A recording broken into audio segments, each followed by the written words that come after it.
168A નો road સાઇડમાંથી તૂટી જતા અકસ્માતનો ભય સર્જાયો।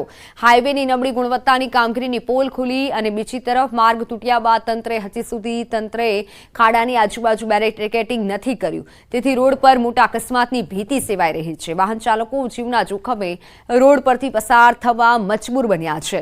વહેલી તકે તંત્ર દ્વારા સેફટી રિબિન બાંધી માર્ગ રિનોવેશનની કામગીરી હાથ ધરાય તેવી લોકોની માંગ ઉઠી છે।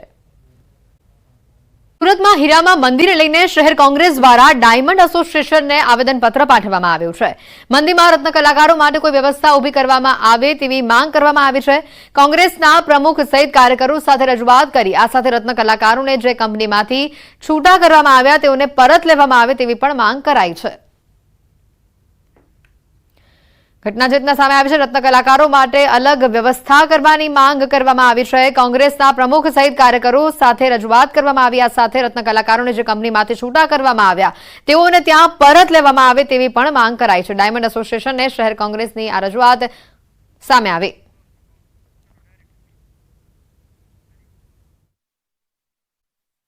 જે રીતે વિગતો આવી રહી છે, વિધાનસભાની કેન્ટીનના ભોજનમાંથી વાળ નીકળ્યા હોવાની માહિતી છે। આ વિગતો જે સામે આવી રહી છે, વિધાનસભાની નવી બનેલી કેન્ટીનના જ ભોજનમાંથી વાળ નીકળ્યો। આ ફરિયાદ સામે આવી। પુલાવની 2 ડીશમાંથી વાળ નીકળ્યા। ભોજન માટે પીરસાયેલી ડીશમાંથી વાળ નીકળતા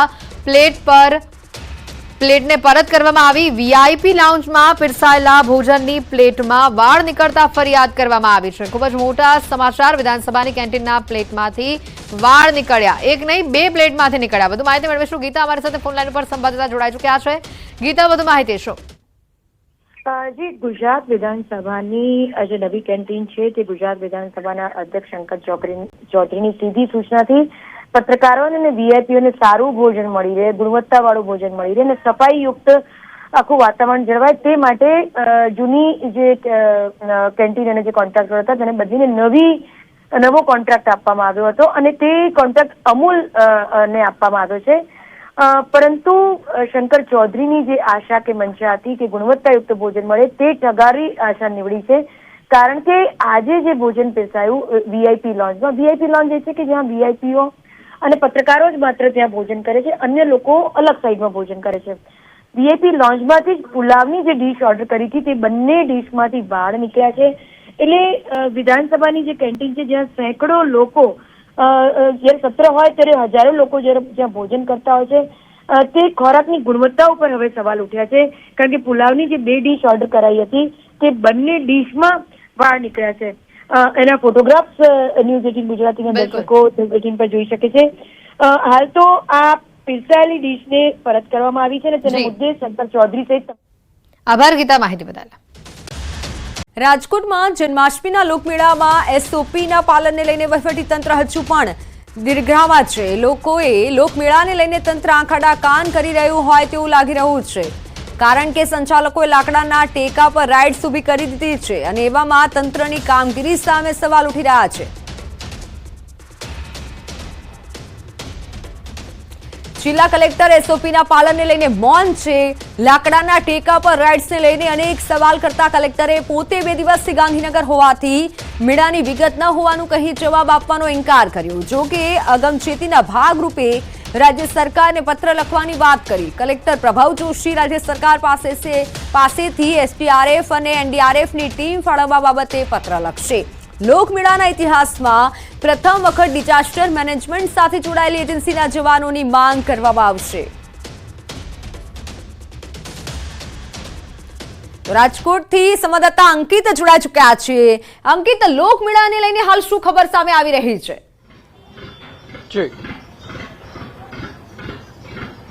ચોક્કસ ખાસ કરીને વાત કરવામાં આવે તો જે પ્રમાણે ટીઆરપી ગેમ ઝોન અગ્નિકાંડ છે કે જે મે મહિનાની અંદર સામે આવ્યો હતો ને ત્યારબાદ સૌરાષ્ટ્રનો સૌથી મોટો લોકમેળો કે જે રાજકોટના રેસકોર્સ મેદાન ખાતે યોજાતો હોય છે। આપને અત્યારે અમે આ દ્રશ્યો બતાવી રહ્યા છીએ કે કઈ રીતે તડામાર તૈયારીઓ છે તે ચાલી રહી છે। બીજી તરફ આ લોકમેળો જ્યારથી આ લોકમેળો યોજવાની શરૂઆત થઈ ત્યારથી જ ક્યાંક ને ક્યાંક આ લોકમેળો છે તે વિવાદની અંદર જણાઈ રહ્યો છે, કારણ કે તંત્ર દ્વારા કડક એસઓપીના પાલનની છે તે વાત કરવામાં આવી હતી અને તેના જ કારણે વર્ષોથી જે યાંત્રિક રાઇડના સંચાલકો કે જે હરાજીની અંદર ભાગ લેતા હતા તેઓ આ વખતે હરાજીની પ્રક્રિયાથી અળગા રહ્યા હોવાનું છે તે સામે આવ્યું છે. ખાસ કરીને તંત્ર દ્વારા પહેલેથી જ એક એવી માંગણી કરવામાં આવી હતી કે જે ફાઉન્ડેશન છે તે આરસીસી નું કરવામાં આવે, પરંતુ યાંત્રિક રાઇડના સંચાલકોનું કહેવું હતું કે ફાઉન્ડેશન છે આરસીસી નું તે સંભવ નથી અને તેના કારણે ખર્ચો પણ બેસે છે. પરંતુ હવે હું આપને આ દ્રશ્યો બતાવવાનો પ્રયત્ન કરી રહ્યો છું. જોઈ શકાય છે દ્રશ્યોમાં કે કઈ રીતે જે ફાઉન્ડેશન આરસીસી નું બનાવવાનું હતું તેની જગ્યાએ આ લાકડાના જે ટેકાઓ છે તેના દ્વારા આ જે રાઇડ્સ છે તે ઊભી કરી દેવામાં આવી છે. અહીંયા અમે આપને જે દ્રશ્યો બતાવી રહ્યા છીએ બેઝિકલી કે આ બે જગ્યાએ આરસીસી નું ફાઉન્ડેશન છે તે બનાવવાનું હોય છે, પરંતુ અહીંયા માત્ર ને માત્ર લાકડાના જે ટુકડાઓ છે તે ખાસ કરીને જોવા મળી રહ્યા છે. ત્યારે દર ગુરુવારે રાજકોટ જિલ્લા કલેક્ટર છે કે જે મીડિયાના મિત્રોને મળતા હોય છે, ત્યારે આજે પણ મીડિયાના મિત્રો છે તે કલેક્ટર પાસે ગયા હતા ને કડક એસઓપીનું ખરા અર્થમાં પાલન કરવામાં આવશે કે કેમ, કે પછી જે આ લાકડાના ટેકે ઊભી રહેલી જે યાંત્રિક રાઇડ છે તેને ખુલ્લી મૂકી દેવામાં આવશે. આ મામલે જ્યારે મીડિયા પહોંચ્યું હતું ત્યારે કલેક્ટર પ્રભવ જોશીએ મીડિયા સાથેની વાતચીતમાં જણાવ્યું હતું કે હું 2 દિવસથી ગાંધીનગર હતો, તેથી મારી પાસે વિગત નથી, હું વિગત જાણીને આપને જણાવીશ. એટલે ક્યાંક ને ક્યાંક હજુ પણ કલેક્ટર તંત્ર છે તે દ્વિધામાં હોય અને કડક એસઓપીનું પાલન કરાવવામાં આવશે કે કેમ તેને લઈને પણ એક સૌથી મોટો સવાલ છે તે ઉભો થઈ રહ્યો છે. સાથોસાથ વાત કરવામાં તો યાંત્રિક રાઇડના સંચાલકો જે વર્ષોથી લોકમેળાની અંદર ભાગ લેતા હતા, હરાજીની પ્રક્રિયામાં ભાગ લેતા હતા, તેના કારણે આ વખતે તેઓ અળગા રહ્યા હતા અને તેના જ કારણે જે ખાનગી મેળાના જે સંચાલકો છે તે મેદાનમાં આવ્યા હતા અને માત્ર એક જ વ્યક્તિએ 1.27 કરોડ રૂપિયામાં 31 પ્લોટની ખરીદી કરી લીધી હતી અને ત્યારબાદ જે વિરેન્દ્રસિંહ ગોહિલ નામના વ્યક્તિ છે કે જેના તમામ જે પ્લોટ છે તે ઓનની અંદર વેચી દીધા, એટલે કે પોતે મલાઈ તારવીને વેચી દીધા હોય તે પ્રકારની વિગતો છે તે પણ સામે આવી છે. હું બીજા પણ જે દ્રશ્યો છે તે બતાવવાનો પ્રયત્ન કરીશ. હું કેમેરામેનને વિનંતી કરીશ કે તે બાજુના મોતના કૂવાના પણ દ્રશ્યો છે તે બતાવવાનો પ્રયત્ન કરે. જોઈ શકાય છે કે અહીંયા મોતનો કૂવો છે 2 માળનો, તે પણ અત્યારે તેનું કામકાજ છે તે ચાલી રહ્યું છે. એકંદરે જોવા જઈએ તો હાલ અત્યારે લોકમેળાની તૈયારીઓ પૂરજોશમાં ચાલી રહી છે. બીજી તરફ જે રમકડાના સ્ટોલ્સ છે, ખાણીપીણીના સ્ટોલ્સ છે તેની પણ છે તૈયારીઓ છે તે શરૂ થઈ ચૂકી છે. ખાસ કરીને વહીવટી તંત્ર દ્વારા મુખ્યમંત્રીને પણ આમંત્રણ પાઠવવામાં આવ્યું હતું. જોકે જે રીતે સત્તાવાર રીતે માહિતી મળી રહી છે તે પ્રમાણે લોકમેળો ખુલ્લો મૂકવા માટે મુખ્યમંત્રી નથી આવી રહ્યા, ત્યારે તેમના સ્થાને પ્રભારી મંત્રી અને રાજ્યના કેબિનેટ મંત્રી અને રંગીલા રાજકોટમાં યોજાનાર લોકમેળાને હવે ગણતરીના સમય જ બાકી છે, ત્યારે વહીવટી તંત્ર પણ સતર્ક થયું છે.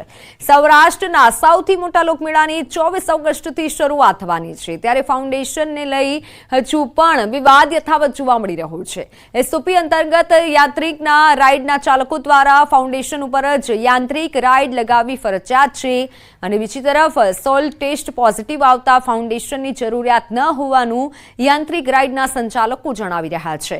લોકમેળા સિવાય અન્ય કોઈ મેળાને પોલીસ દ્વારા કે ફાયર વિભાગ દ્વારા એનઓસી આપવામાં ન આવ્યું હોવાનું સામે આવ્યું છે.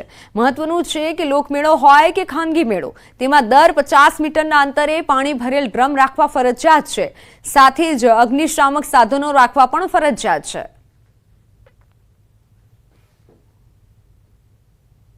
ચાર ફાયર સ્ટેશન છે અને ચારે ફાયર સ્ટેશનમાં ઓફિસર, લીડિંગ ફાયરમેન તથા ડ્રાઈવર ફાયરમેન અને ઓપરેટર સહિત અમે બંદોબસ્ત મૂકવાના છીએ 24 તારીખથી લઈને 28 તારીખ સુધી.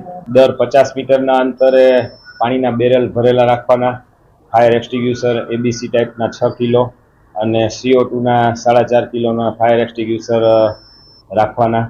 એ રીતના જે નિયમો છે લોકમેળાના અને સાહેબ આપણા જે ગાઈડલાઈન મળેલી છે જે આપણને ફાયર સેફ્ટીના નોર્મ્સ મુજબ, એ મુજબ અમે હવે આગામી દિવસોમાં ચેકિંગની કાર્યવાહી હાથ ધરવાના છીએ.